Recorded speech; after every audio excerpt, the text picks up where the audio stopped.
Hello. I just need to check the sound as it comes out to make sure I'm sounding crystal clear.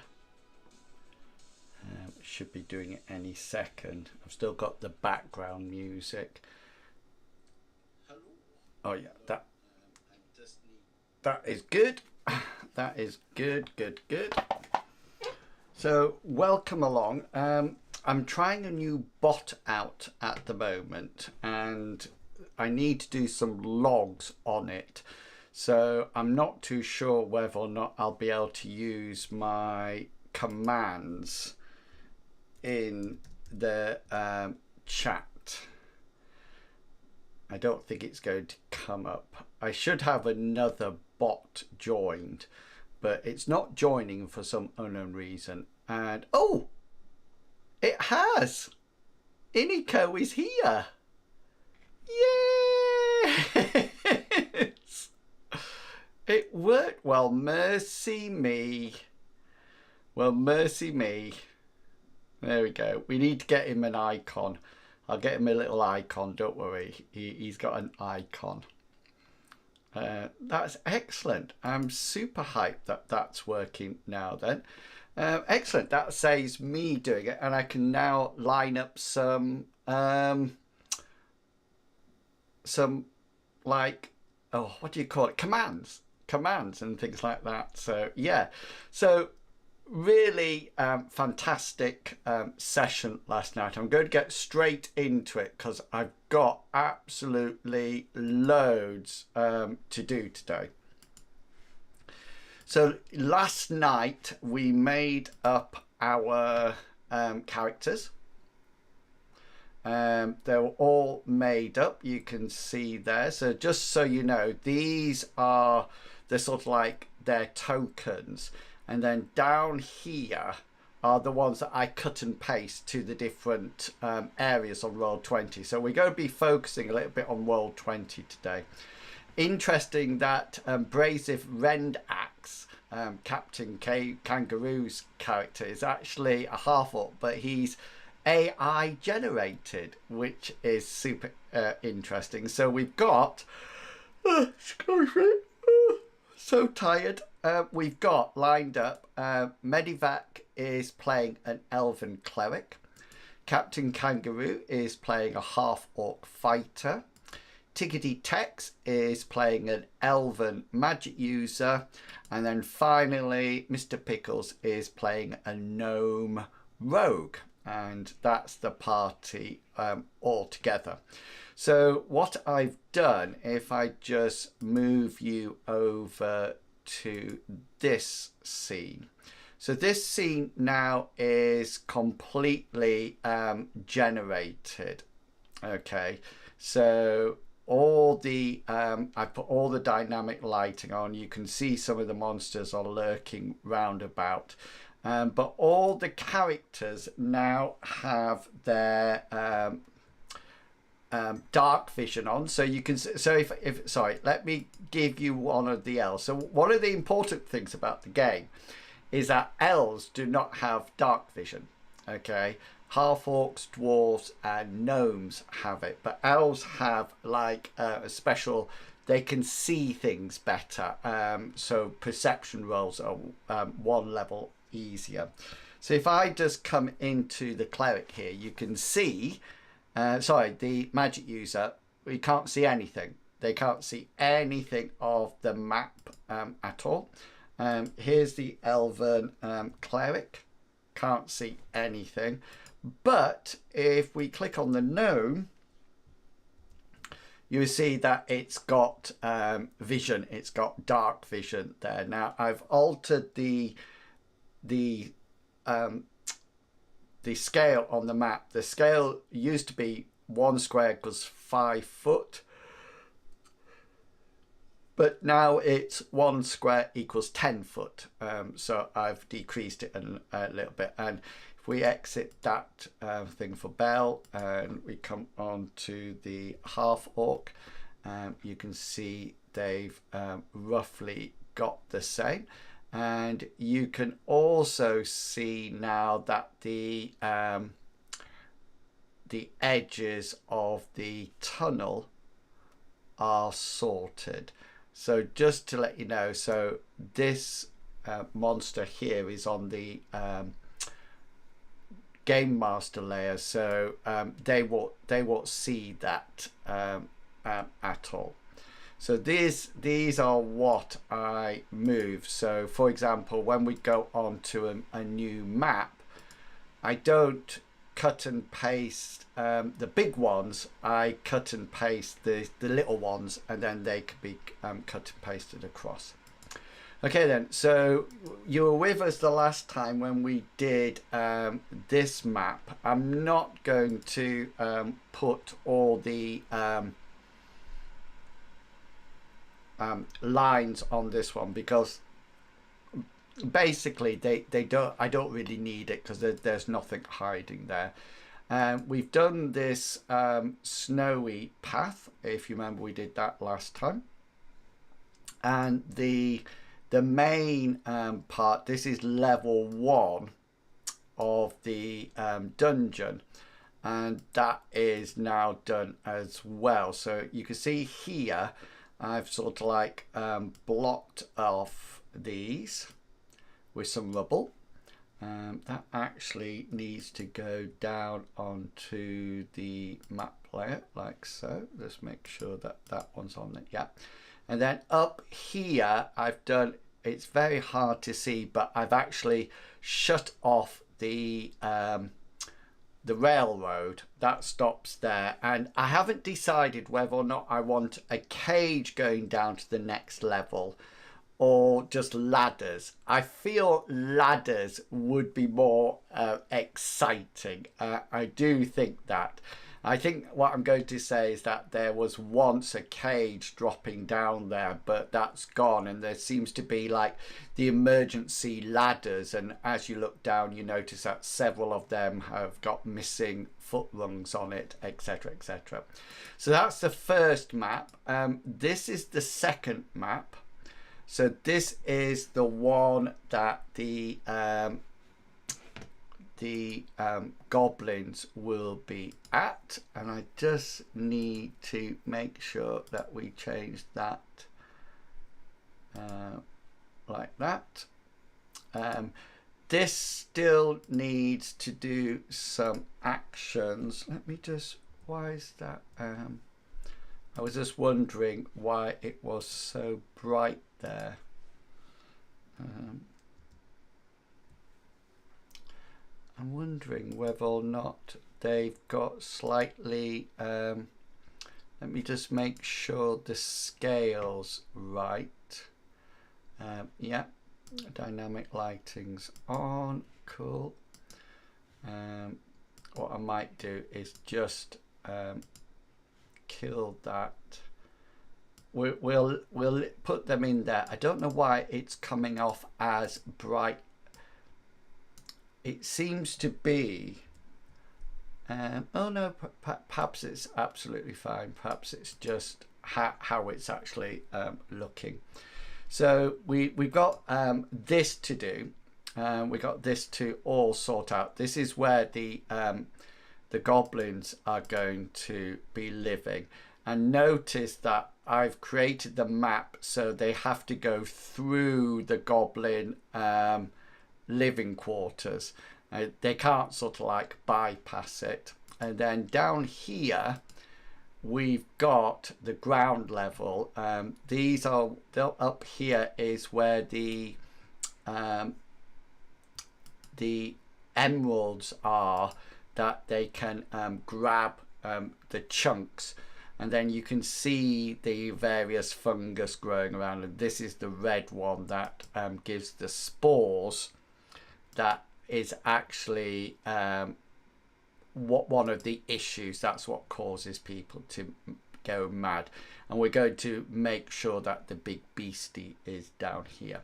Now the other thing I wanted to show you, which is one of the fantastic things about Rroll20, is something known as the transmogrifier, which is here.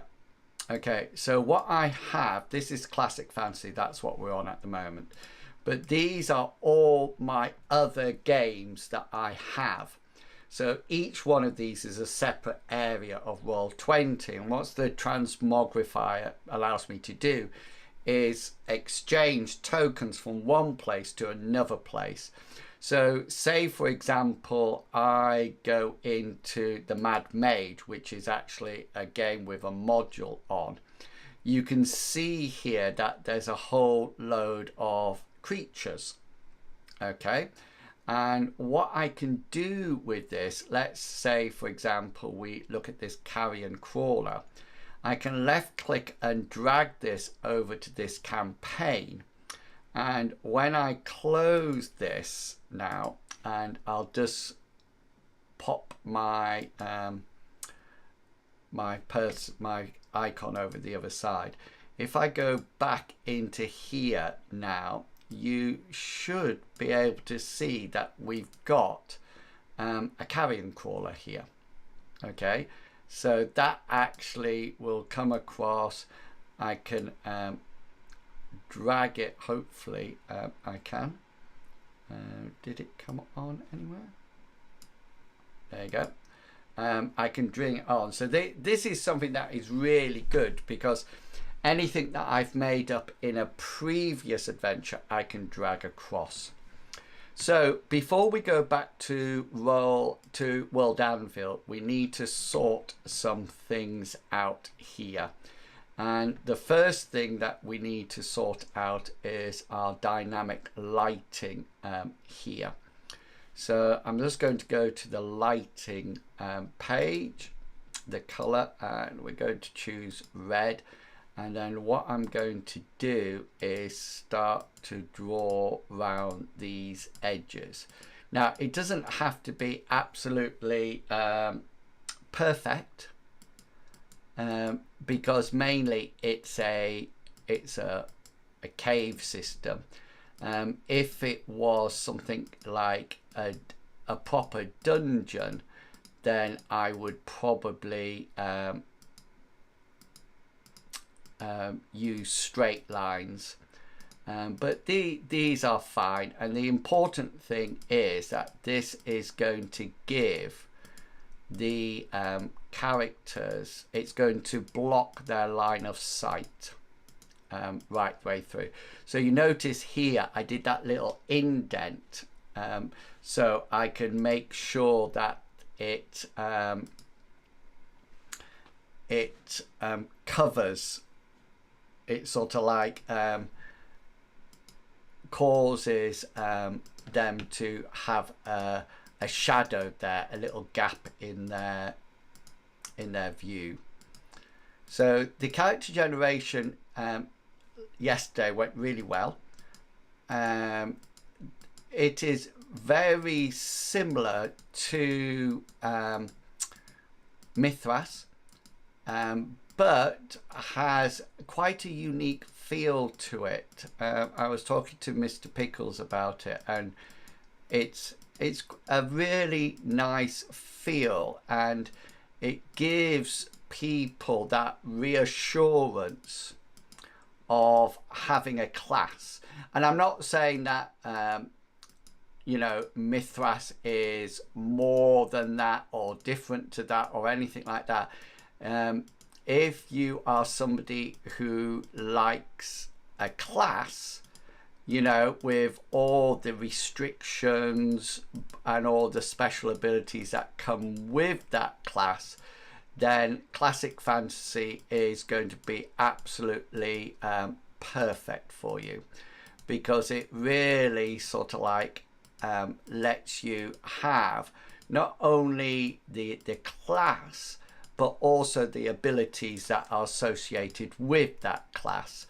So for example, you can get things like sneak attack, and you can have things like the fighters have things like second wind and things like that. So there's plenty of opportunity for anybody who prefers that class base.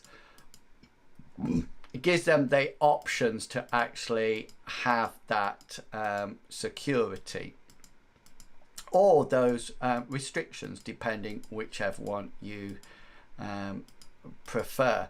I think for me it's an interesting, I think some RPGers like that familiarity.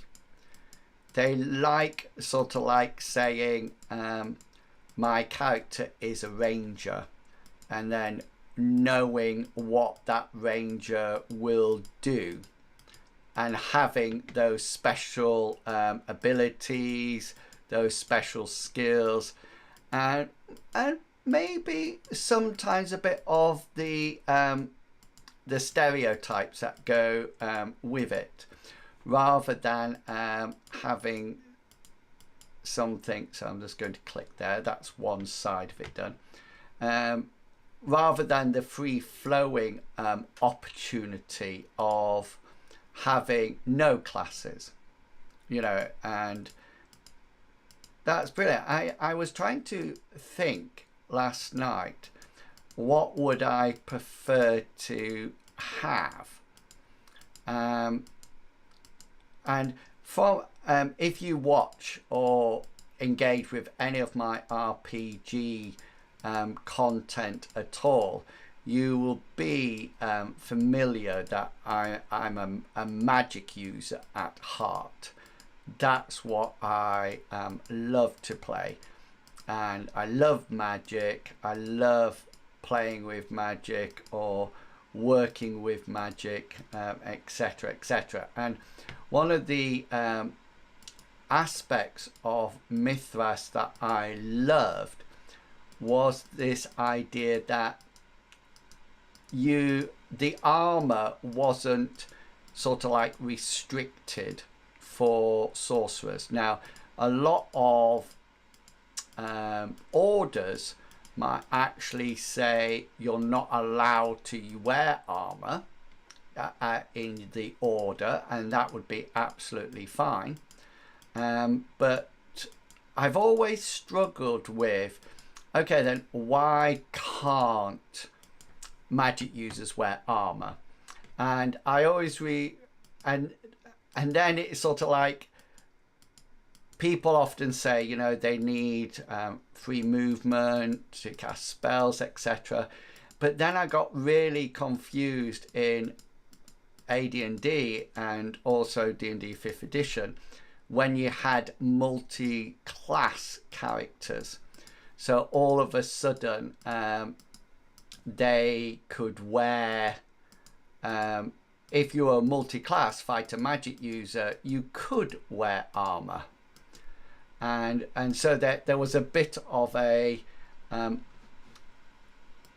I wasn't too sure of the justification. So now you can see that this is sorted out. Everything is on here. There's no gaps at all, which is good. That's all sorted.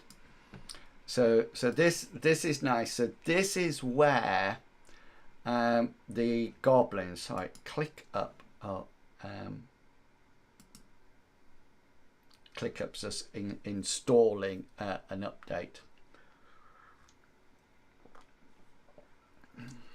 You'll notice my face will get bright because ClickUp's in white mode at the moment. Let me remove it. So this is where we will have some goblins.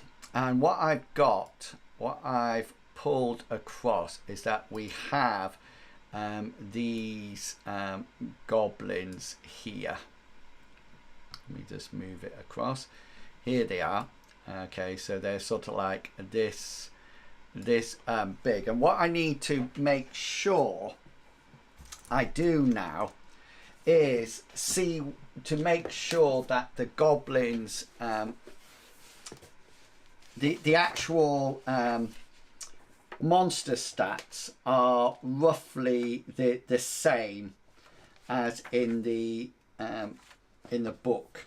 So I know now I'm using the printed version of Classic Fantasy here, mainly because I've got this in paper copy, which is a lot easier at the moment. So let's just double click on these and open the character sheet. Right, so it looks like there's nothing imported into this. So let's get some of these in. 8.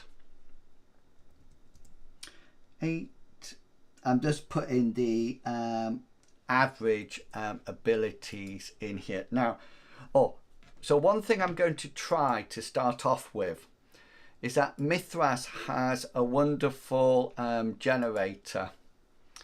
This is sort of like the monster manual of Mithras. It's all online, and we got Bugbear, Goblin Chieftain. I just want a goblin. That's all I want.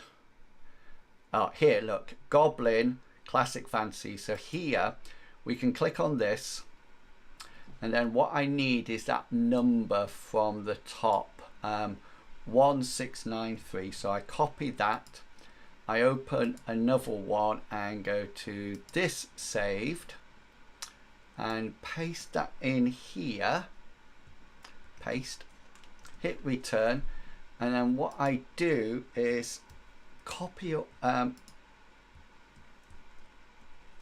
select all that and copy it, and then we go over to here, and then in this little drop down I can import data, import it like that, and this now should be my Goblin Raider. 8, it's about right, negative combat style may need a bit of a boost. Let's see what we have.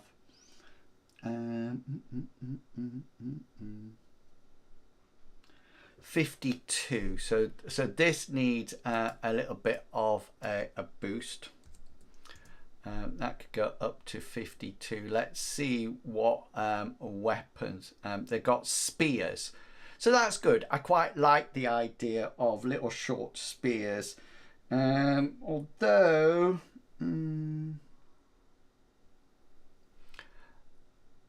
I think what I might put them in is that I might put in them with short swords.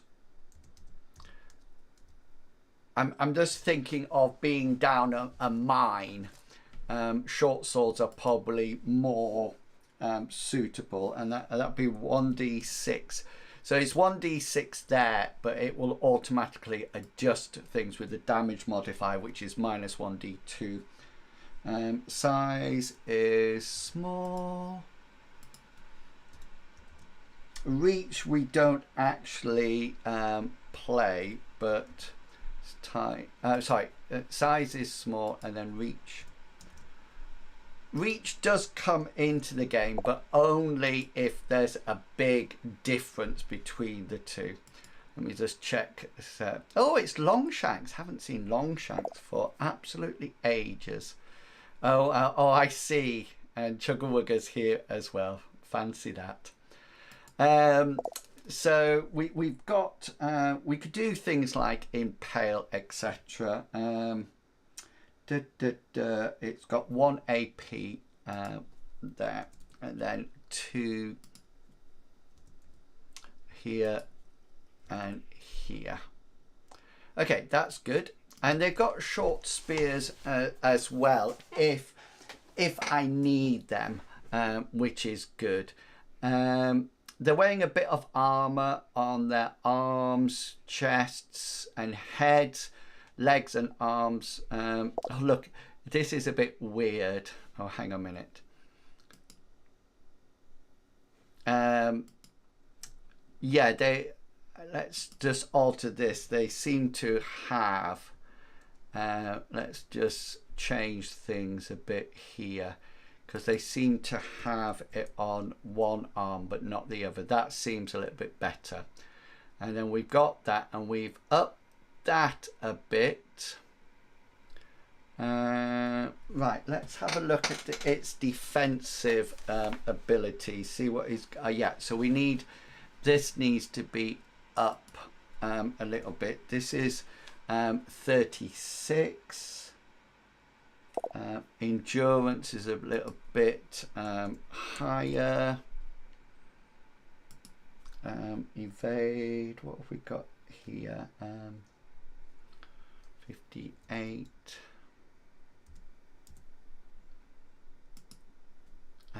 What's the willpower there? 42. Okay, that's good. Now let me just, because I got the imperative rules here with me as well. So what I can do is that I can just check this. I've got them on my iPad.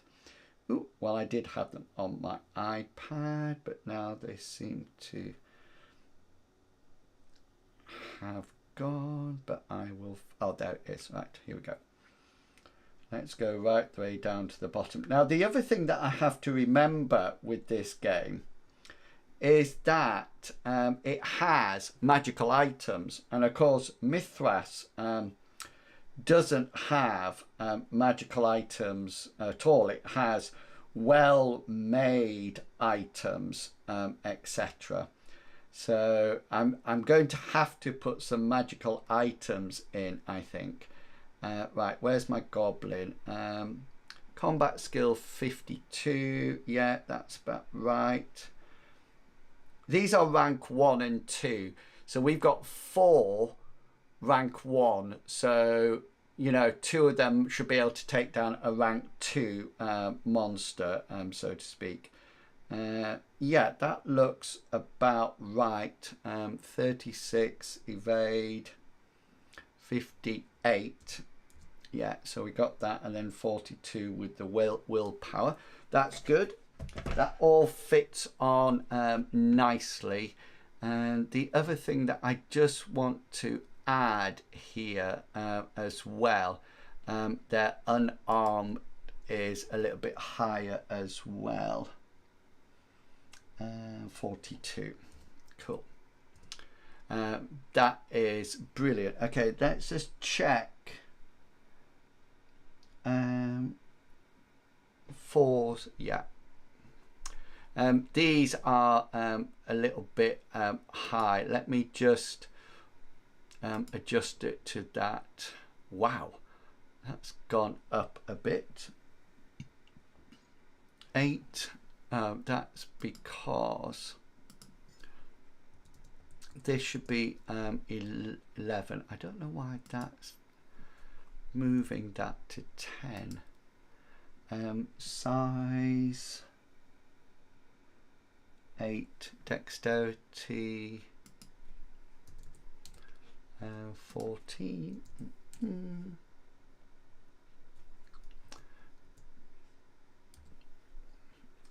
Intelligence is a 12.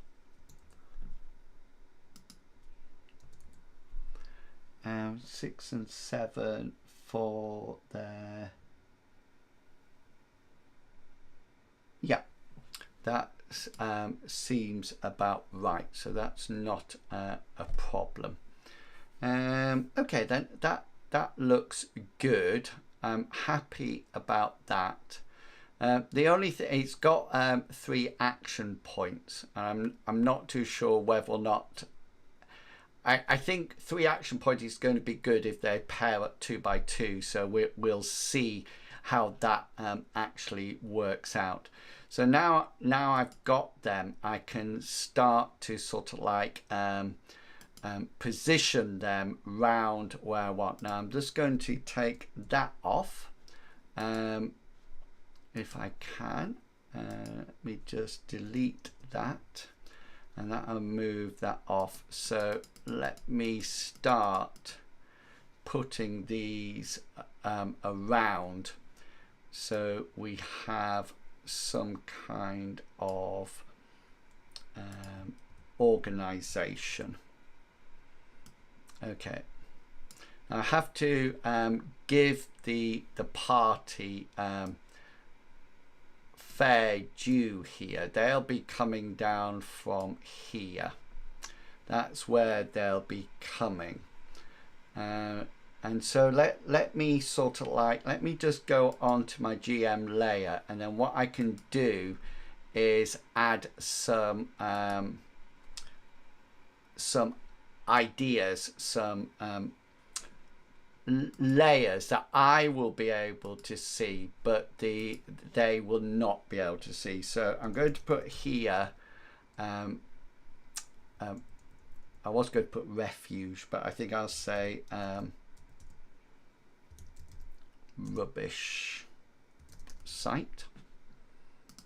We'll just pop that on the GM layer, so I'll be able to see that, but they won't.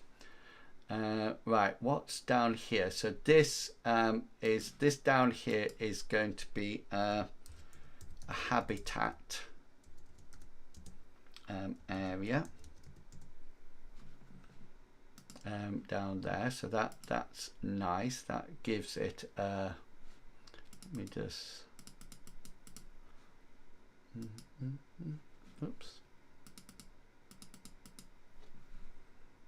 This. Come on.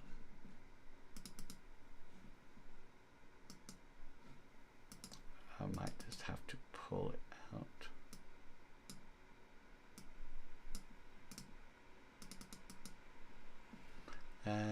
Let's just. I'll leave it like that and change it later. So I'm going to put this over there. So that's one of the habitat areas. Over here, this is where the chief lives.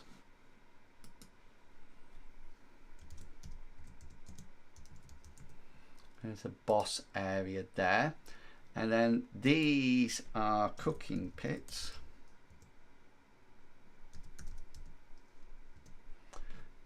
So we've got one here.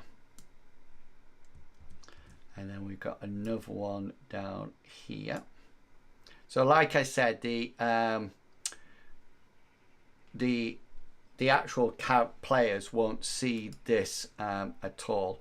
And this area here is going to be the communal areas.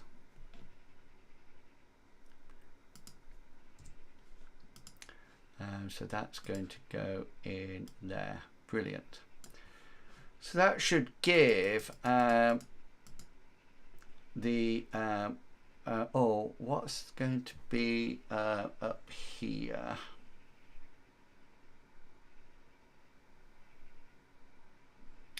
Actually, I think I might put the boss area up this top, because this is quite extensive up there, so we can have that. And then I'll tell you what I'll have here. We'll have sort of like a the witch doctor can live up here. Oops. And then that's up there, and then that's done and dusted. So brilliant. So that's really good. That's all done. Okay then, so let's think about how we want this to work. I think it'd be fine to have some goblins there. We definitely want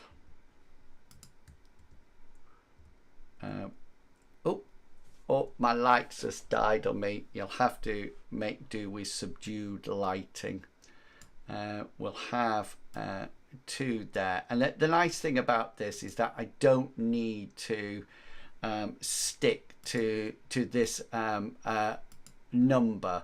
So some DMs would be sort of like, no, there's 2 here, so there has to be 2 there, so forth and so on. But I'm more of a let's have fun rather than being super negative about things. I was watching a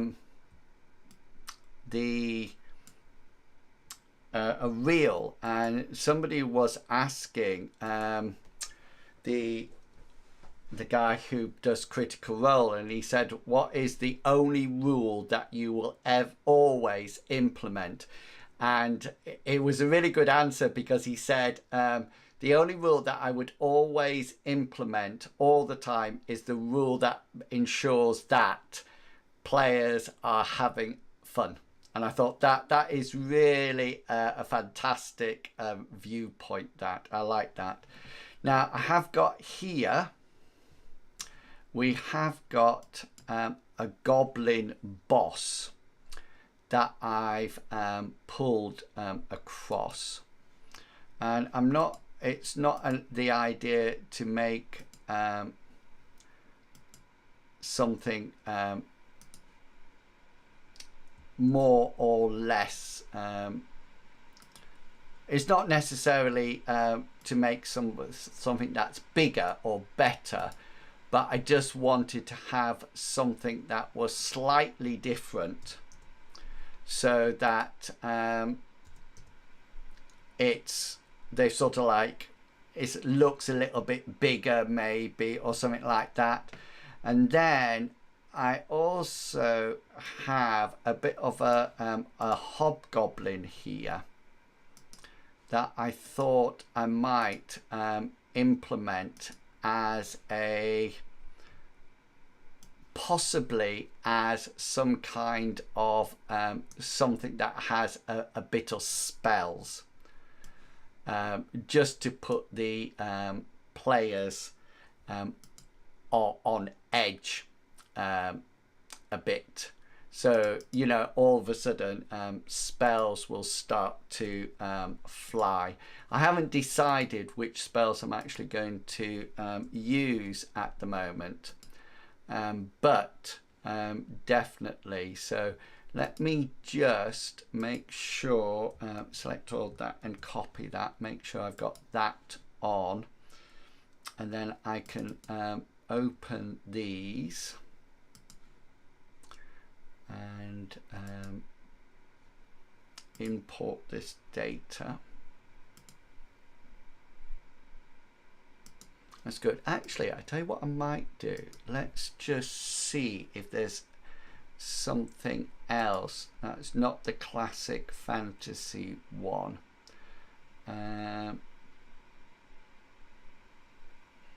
Oh, here we go. So we got the goblin mage.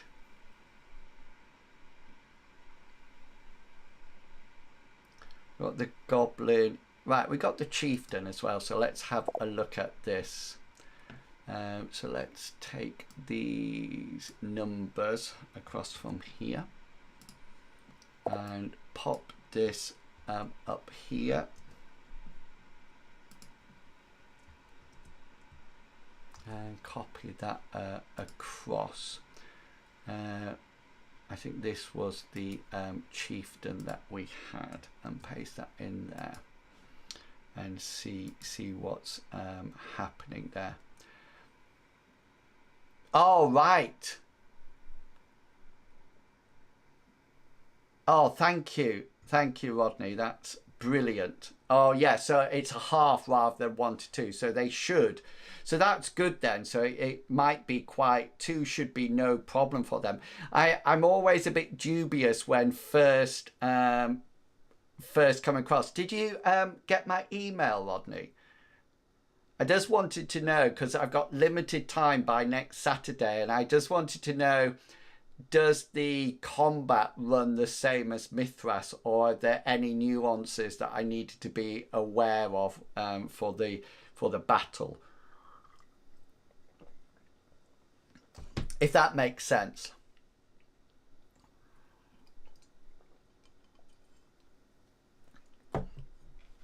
Right.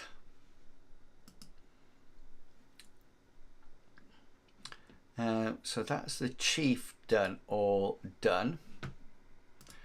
And then we had a mage here that I want for the witch doctor.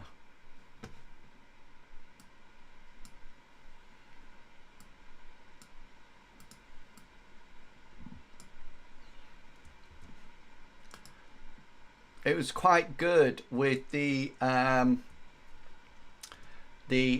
character creation last night, Rodney, if you're still around, because there were some issues that came to the forefront, which was really good with the character sheet.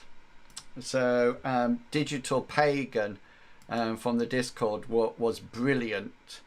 So one of the thing is, just so you're aware, this tends not to work that well on custom, but if you put it to biped, it actually updates it perfectly. So that was one of the things that we found out last night, which was good.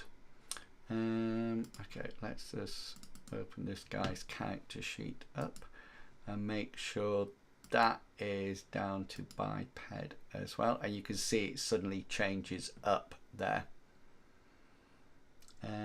Right, that's good.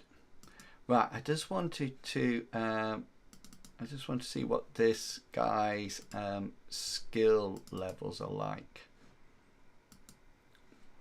Yeah, so 64 would be all right. I think they look good. Right, so this guy here will have probably some like sorcery spells.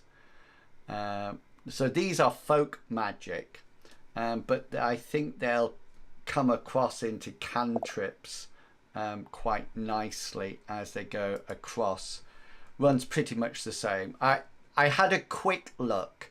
I know there's an action called Hustle, which is not in Mithras, but we've been playing a sort of like some of the miniature figures from Mithras Companion, which I can see now has come from classic fantasy, and that's it. And I don't know whether or not, if you haven't seen the email, we actually had somebody come in on our stream last night and actually say, are you going to be playing classic fantasy? And I said yes, and they said, oh, that's excellent, which I thought was really good. So there might be a group of classic fantasy players out there that we attract into the streams as well, which would be brilliant. Okay, so that is all nicely done. I'm happy about that. I need to write, all the dynamic lighting is done. So if you weren't in before, you can see that this person has dark vision, and so they don't see outside the actual walls or anything like that. And then of course here with the elf, without light they see absolutely nothing. So that's going to be interesting. Let's just pop all these up. Oh, it's a fantastic virtual tabletop. I absolutely love it, and I was just showing them earlier on, and I don't know, you might have to be a pro user for this, but there's something called the transmogrifier, and this allows me, say for example I went into Brigadoon, which was my 5e campaign. If I go down here, say for example there's a beholder zombie in that one, I can left click and drag it across to this game, and then once I've done that, it will appear here for me. If I just move it, there it is, look. So once you've got something set up in one area, you can sort of like move them from game to game. It's such a good system. It really is. And I don't know if you know Rodney, but Digital Pagan on the Discord, he does all the character sheets. So the character sheet is all ready made.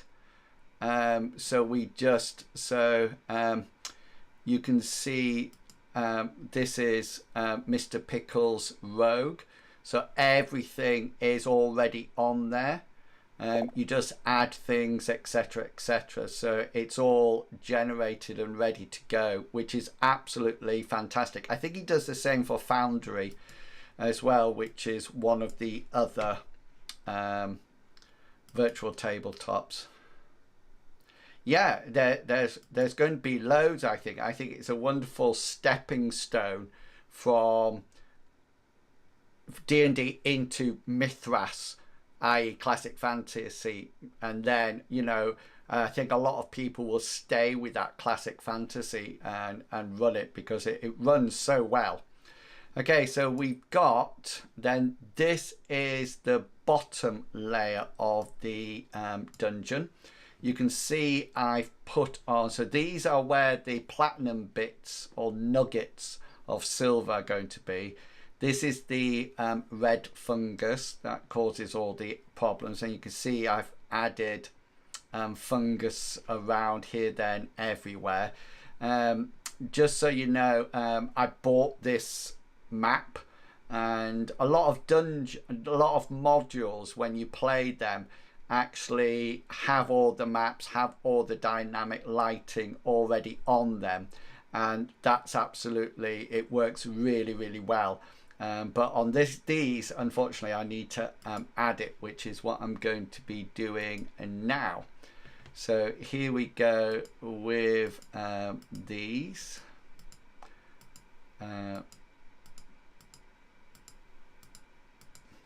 It's a bit of a pain. It takes a bit of a time to get it done, but I find a good map really allows the players to immerse themselves in the game, you know, and all of a sudden they really start to realize what is there and what is not there, and it's really good. I love it.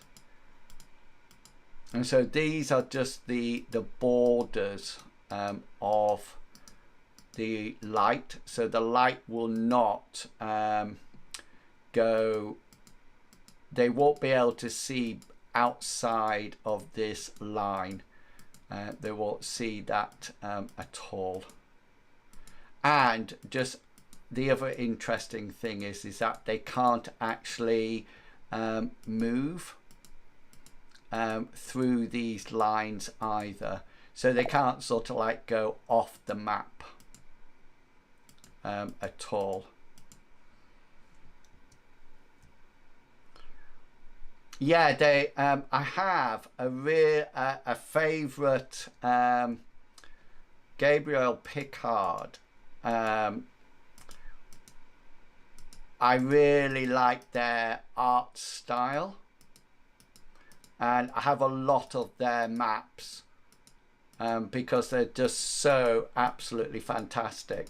And the other nice thing with Rroll20, if you have a pro account like I do, every month they give you some free assets or free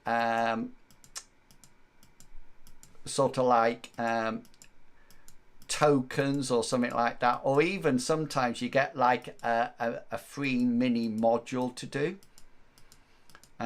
which is lovely. You know, you just get it for free and then you can just play with it, and then that's it. So They just brought that in recently.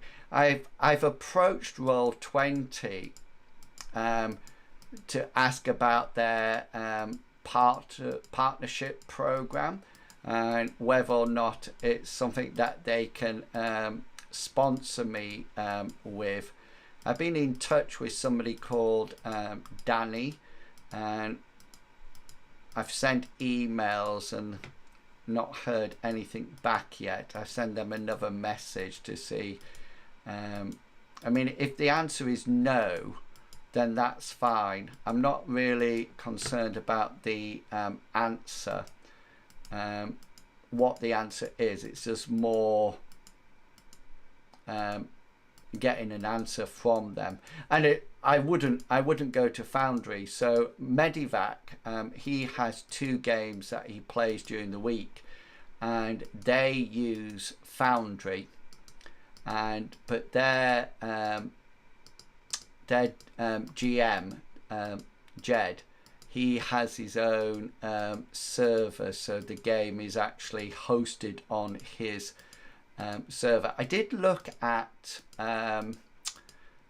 Fantasy Grounds at one point, and we did actually run a D&D 5th edition game on Fantasy Grounds, but the one thing that I didn't like about it is that players can't access it out of game time, so they can only access it during game time.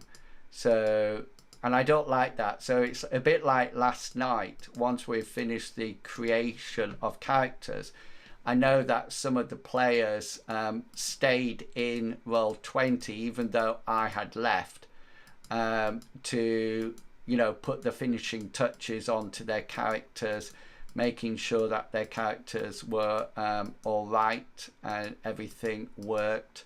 So and also they like to see what the roles sort of like look like. So you can see here Captain's there having a go at his I'll just come down a little bit more. Here you can see he's having a go with his axe.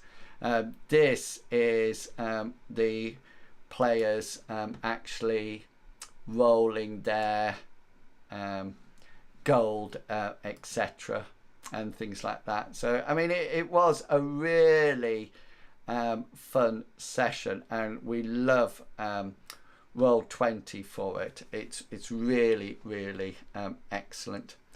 Okay then, so this is now all the die. Let me just move us over the opposite side. So we got this. So this is all done now.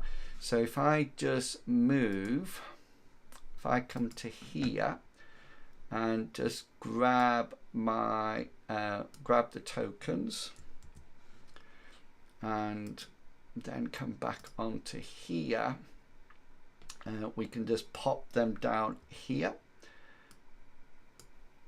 put them onto the map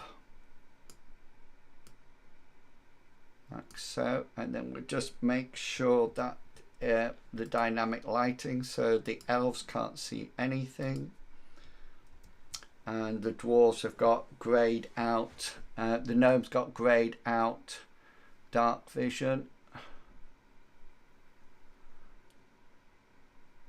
like so. So that's good.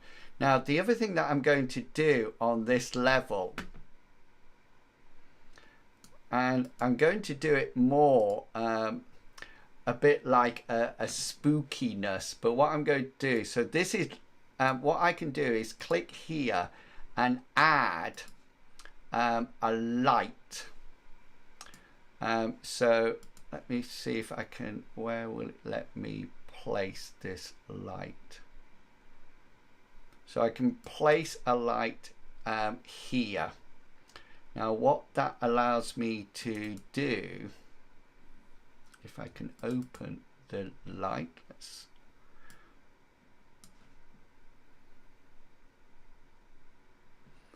oh, I got I got numerous ones of them. Oh, hang on, I know why it's doing that, because this would be let's just get rid, because I accidentally put loads of them on. Right, so this is the one. Okay, then, so this is my light, and I'm going to say that it emits. We're going to have low light, limited brightness. That sort of like comes out from it, and we're going to make this one like a red color. Let me just that's on my token layer at the moment, so let's move that to my lighting layer. Let's see what that actually looks like. So let me pick up Missy Dwarf here, Missy Gnome. So let's just click onto watching with him. So can you see now, as they come up here, that red mushroom is actually letting off red light, and that's the feel that I wanted. I wanted it like a feel that these fungus are actually giving off light. And just so if I just move, so tokens are assigned to characters, so when they move along, they have their character sheet, and it's automatically put onto every character, so they don't need to redo anything when they move from map to map. So this is the so this is an elf, so you can see they have darkness, but they can actually see this glow as they come up there, which is exactly what I want. So what I'm going to do now is that if I go onto my lighting layer, I can pick up that and copy it, and then I'm going to place it in certain places. So this one here, so I can light it, and this one, the light here, I don't want it to be red. I want it to be like a browny color for that one, and then we can paste one here. Just so you know, they tend to sit in, but if you hold down Alt or Option, you can actually move them off the grid. So this one needs to be a blue color. Like I'm actually going to put this the dark blue, I think. You'll see why in a second. This one up here, so this is going to paste here, and let me just hold down my Option,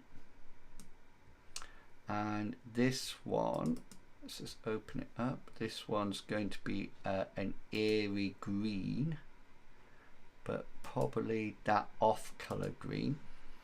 Okay, let's see what else we've got. We've done the brown one. Oh, there's one down here. I'm not too sure what color I want this one. Maybe like an off color yellow, maybe a bit like that one we'll have there. That's the blue one, that's the green one. That's great. So instantly you've got this idea of the fungus giving off light. And then over just here, did I paste another one down there? I thought I did. We're going to have one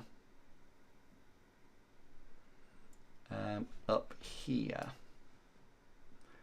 and this is going to give off light, but it's going to give low light, but it's only going to be at 5 foot. it's going to be very narrow, and it's going to be like I think I'm going to put like a bright yellow on it, because that's to signify the glow of the nuggets. So now if I come onto this character, you can see that as they move around, they can actually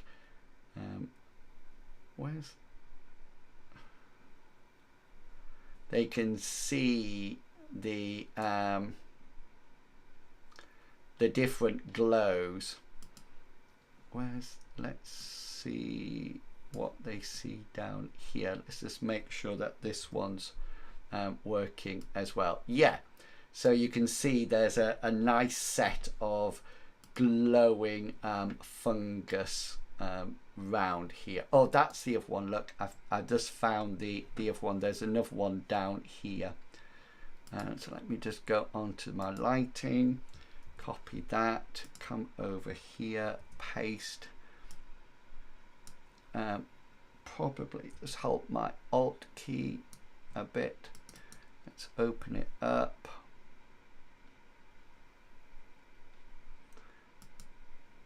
And this I am going to put like a really dark murky brown. So hopefully you can see now that as the map is evolving, we've got like their light, but we've also got this fungus light. And the other thing that I just wanted to see was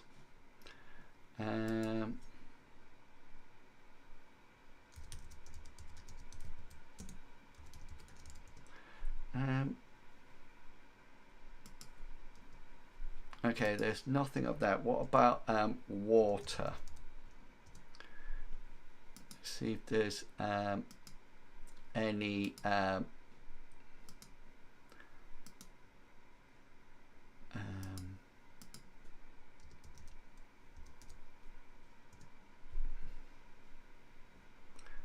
I think these are all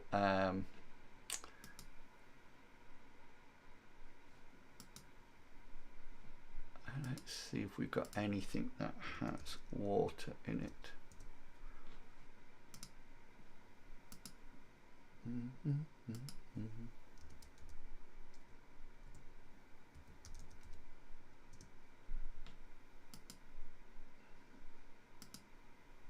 Right, let's see what we've got here.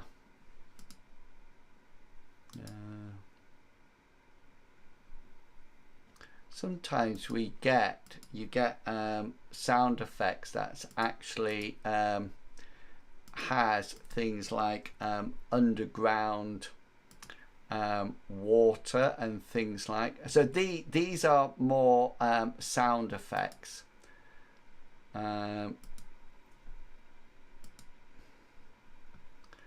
These are just sort of, these tend to have like music attached to them. So it has things like 8-bit, things like that. I don't know whether or not you could hear that, but I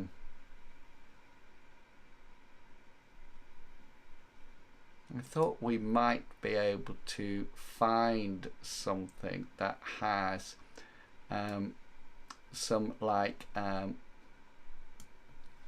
watery sound. I tend not to use, I can actually send it through my my microphone if need be, but sometimes I just like I really would like the sound of water in the background. It's likely to make everybody want to go to the bathroom if there's sort of like some water trickling down, etc. Oh, there's some nice these. Greetings, surely. Right, we don't seem to have. There seems to be a lot of weather and werewolves, and that's about it. I'm sure there used to be some really good. Let's just get rid of these. Let's just go with ambience. So what's this sound?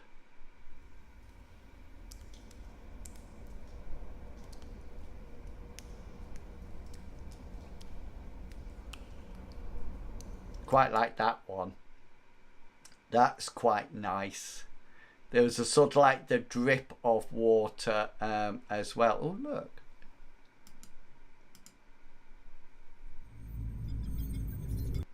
I like that for when they're on the... I might add that one that... what's this one? No, I quite like this one. So we'll add it to the game there, and then I can just loop that, and then when they actually come in to this, they can actually hear that in the background if they want. But it's really good actually, because sometimes they sort of like they're playing the game and then they suddenly say, sorry, is there sound coming from somewhere, as they actually start to hear the noise of it, which is, I love it when that happens. Okay then, so here we in this place is going to be the last creature that I'm going to have, like the boss, and I want to have an ogre in here, and I've got the hang on, I'm on the lighting layer at the moment.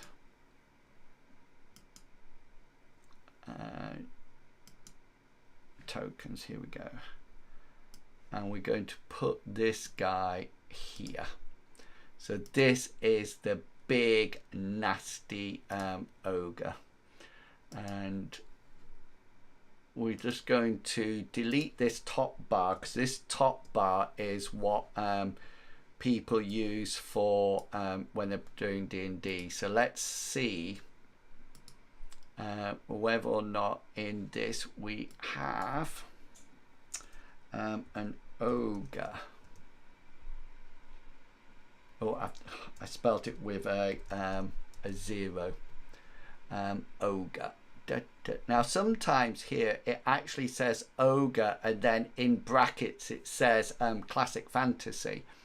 But we're just going to go with, let's see, there's some skilled ones here. Rael probably has got, let's just try this one and see what it comes out with. 5 4 4 5 3. So we cut and paste that into here, paste that there, and then select all that, copy that, come into Rroll20, open this character sheet, come here, and then import, paste. And that should import. Oh, it's imported it twice, I think. It's imported all the skills twice. Hang on, we can get rid. We don't need that one. We can bin that one. Okay, so the thing that it hasn't really brought across is it's sort of like its skills, etc. So let's have a look. Let's change. These are roughly right. These are roughly right. This is actually 71 in the book. So let's change that. Hit points. Oh, hang on. Let's just change this to biped. And that sort of like brings it up nicely. It's going to take it a while to take that down. And let's, we've got some more. So its brawn is 88. This is going to be tough. So rank 3. So, but I'm a strong believer is that people are here to have fun. So if I suddenly find that it's wiping the floor with them, I'll adjust it. I think the other thing is that I'm still getting a feel of the game as well. So and I think what we'll probably do, if we actually put Classic Fantasy into our rotation, then we'll probably play the full rules in any case. And we'll sort of like open up bards and monks and things like that, etc. Willpower 40. Why is willpower always the lowest? Athletics 61. And perception, I might need perception, 41. And then I should have an unarmed skill, actually 61. I thought I would have. Just 1 second.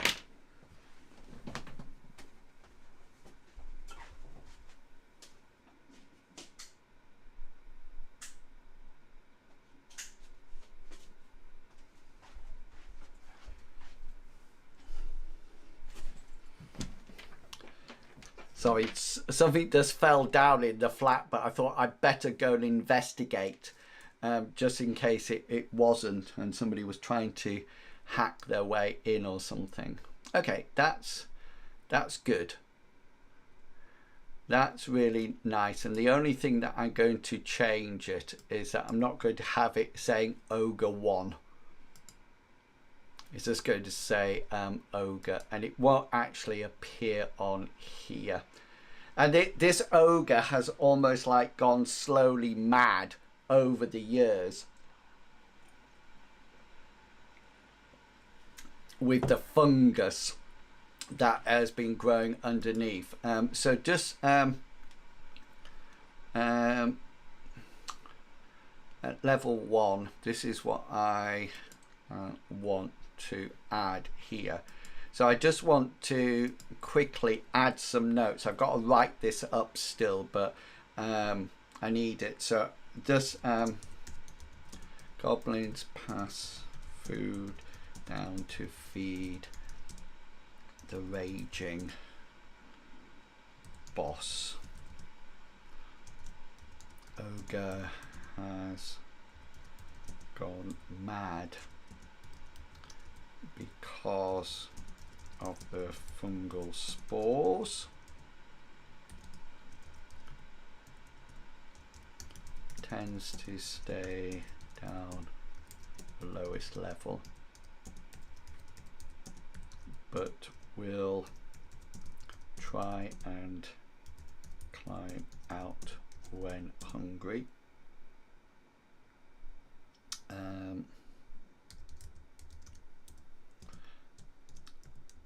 Past adventurers have gone missing. Past adventurers who have gone missing have been fed to the ogre. Boom. So that just gives me a bit of background. Okay, now we have to do the bit that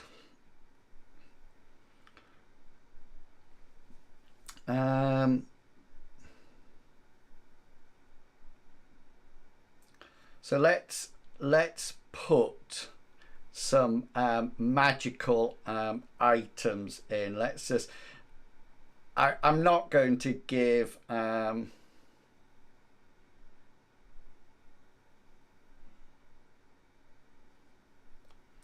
so I'm always a fan of magic users, So I always feel that I want to give them something, but let's be, I'm not going to start handing out elven boots or anything like that. I do fancy, okay then, so let's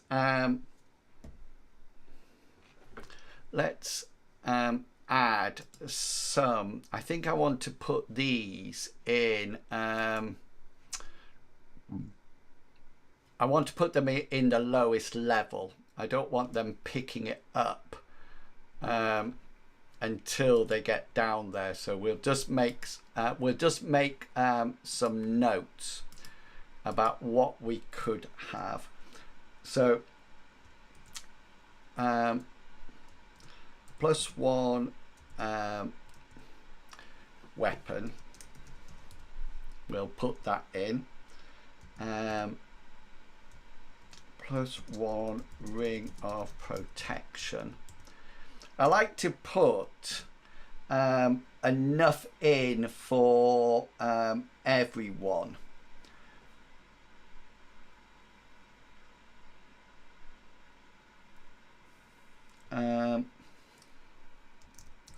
Ring of spell, and I like the idea of it. Sort of like says in the book, ring of spell rank 1, and then it says they are limited in the type of spell but can be enchanted into. The most common ones are detect magic, invisibility, protection from evil, slow poison.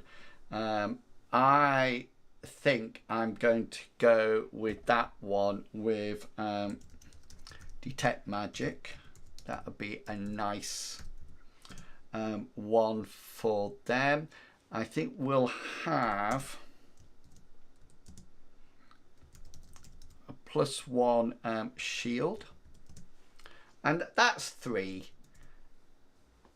I mean, the fighter will probably want all of them, but at least we've got a range there of some goodies for them.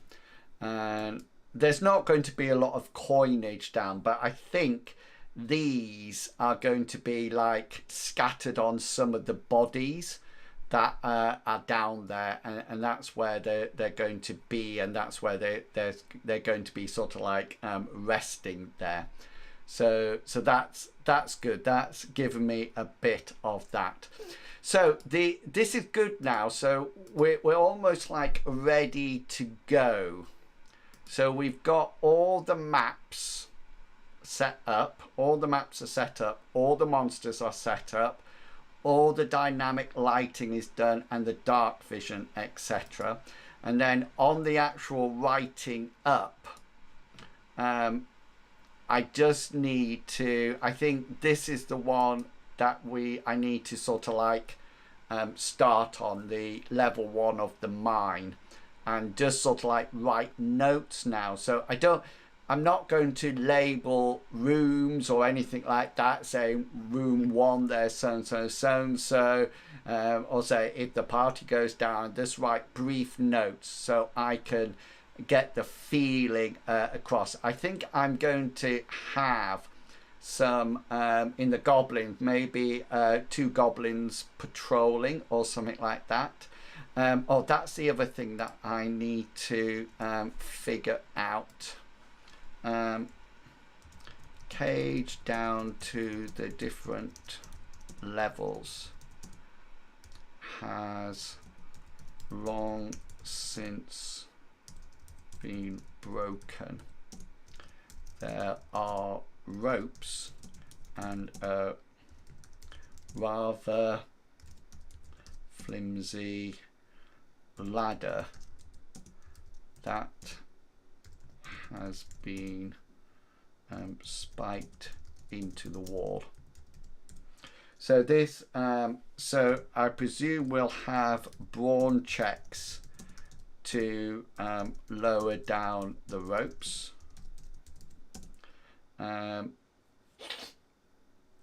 Ladder can move as normal, however there is a percentage chance that a rung might give way, then a athletics check will be needed, or the character will fall. I'm presuming in the rules it's probably the same as Mithras, I would have thought. There'll be some spot rules about falling that I can just check to see whether or not it's the same as in Mithras, which is fine. So let me just put a note here. So this is something that I put in the section area. So from like there onwards, I'll also put up here in the sections. So I've got it there as well, and that will, when I preview this, it appears up at the top here, so I can see it quite easily. I just need to put a B there, and then also here check rules for falling. Make a note of that for myself. Yeah, that's what I thought. So yeah, so that we are well on our way now. We've got everything here. So this is the starting page. So like I said at the beginning, these little tokens here are the right size for me to drag onto maps, but this will be the starting screen. So we've got an elven cleric, a half-orc fighter, an elven mage, and a gnome rogue. So we've got each one of the classes, and then a mixture of well, they're all demi-humans. There's no humans. Which was an interesting discussion that we had. So just to make you aware, the stream from last night will be published on Wednesday for patrons, supporters on Patreon or on the Ko-fi site, and then it comes available for everybody the week after, so supporters get an extra see it 1 week beforehand. And yeah, and then that's it. I'm pleased with that. Oh, the other thing that I'll just say, I don't know if you can see down here where my name is, it says inwils, and then there's orange. That is the color of the ping that we have. And when the characters come on, when the players come on, they match the ping to the circle round their characters. So Tickety Tex's ping will be red, and these, if I've made these, I can actually make them bigger. So when their players are talking about their tokens, I just make them a little bit bigger. These I didn't make, so they might not go that big, but they just go quite normal size. But mine, the ones that I make are sort of like zoom in nice and big, because I made them a lot bigger. And then that's it. Oh, and these have their character names underneath, but these don't. And then that's it. So that's all done and dusted. So we've got tavern all done with lighting effects, etc, etc. We've got the snowy walking place when they're traveling through the snow. And then we've got first level of the mines with the rats, etc. And then second level with the goblins and the goblin chieftain, etc. And then finally the final level with the fungus and the ogre. So that's it. So all I'll do now in the meantime is work on World Anvil, and I'll probably set myself one a night to get it written, or I might see how the first couple of adventures go and then come back to it, and then at the end of it the group will make a decision whether or not they want to include classic fantasy or not, and then we'll go on to it. So just to remind you, World Anvil is what I use. You can see all my different worlds here. So Voltaris 42.7 is M Space, Mithras, Metro City is Destined, Classic Fantasy, we're working on an After the Vampires War campaign as well that I'm working on at the moment. So lots of those coming up in the future. So thank you to everybody who's popped along today. I really do appreciate it. Let me just I just want to favorite this. So yeah, if you do want to check anything out, then the role-playing page is on that link there. I'll pop it in the chat as well. So you've got it if you're interested. And yeah, hopefully next Saturday, if everybody is available, we will be playing Classic Fantasy. How exciting is that? Okay, thank you for all your support. I really do appreciate it. I'm off to bed now so I can get up early. I don't normally work Mondays, but I normally have Mondays and Tuesday creating content, and I spend Tuesday morning with my mom and take her out and do stuff. But I'm actually at work tomorrow. I'm working a 4-day week. I get the day back later on, so that's fine. So yeah, so thank you for coming along. I hope you enjoyed it. I'll get my light fix ready for next time. Don't worry, it just needs a charge. And yeah, I'll see you all for next Saturday, 7 o'clock BST time, British Summer Time, for Classic Fantasy. Yeah, come along and enjoy. Okay, until then, look after yourself, everyone. Stay safe and healthy, but most importantly, stay positive. And I hope all your posed rolls reward you with a well-deserved special. Happy Mithrasing, everybody, and happy Classic Fantasy, everybody. Okay, see you later. Bye-bye. Bye.